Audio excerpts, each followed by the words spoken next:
Imagine that it's Saturday morning and the new cable system you ordered was just installed. You did a standard walkthrough with the tech and even checked your tablet to make sure the wireless internet worked. You're happy, so you send the tech on her way. It's not until later that day you realize you can't connect to the internet in your bedroom. You call the cable company to complain, and after being on hold for several minutes, the rep comes to the line and says, "Thank you for calling, how can I help you?" You respond, telling her everything that happened, when she just says, "Can I get your name and account number?" You verify your account when she asks, "How can I help you?" By this time, you're really frustrated. What's happening here is a failure in effective listening. Effective listening is the act of being 100% engaged when someone is speaking. It does not mean using the time the customer speaks to think of a response. It is taking in information from the speaker and then following up with feedback on what was said. In the customer service field, the greater level of effective listening, the better at serving and anticipating a customer's needs. In customer service, effective listeners make customers feel that they are not only heard, but also understood. In our example, the customer service rep made two mistakes. First, she completely ignored you when you initially explained the problem.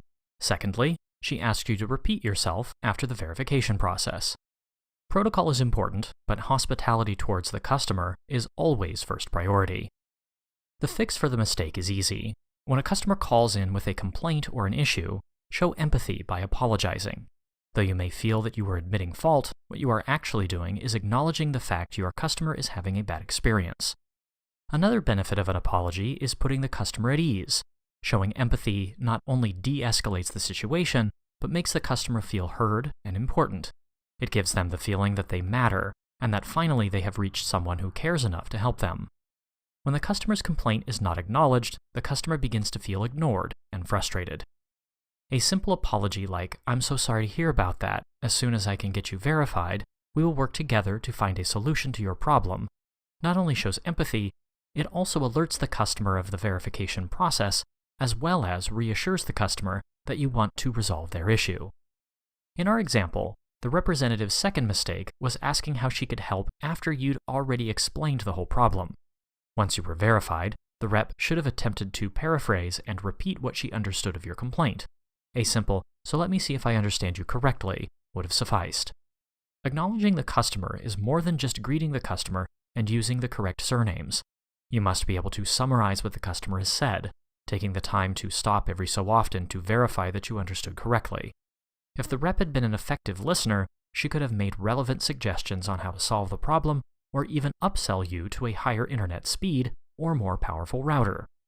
This is called anticipating the needs of the customer, and can only be achieved through effective listening. It is important to note that you must always explain to the customer what you are doing when trying to solve his or her issue. You must not only be able to listen and summarize what the customer has said, but once you have identified the problem, you must also be able to explain your fixes. Poor listening leads to frustrated or even irate customers. You can easily lose a new or even loyal customer if they feel like they aren't being listened to or treated well. Customers will not hesitate to leave a service provider due to a lack of customer service. They are quite capable of researching alternate service providers. The most severe consequence of bad customer service occurs when that customer leaves negative reviews. If a customer is angry enough, he or she may report your company to the Better Business Bureau and leave multiple comments on different review sites or scam report sites.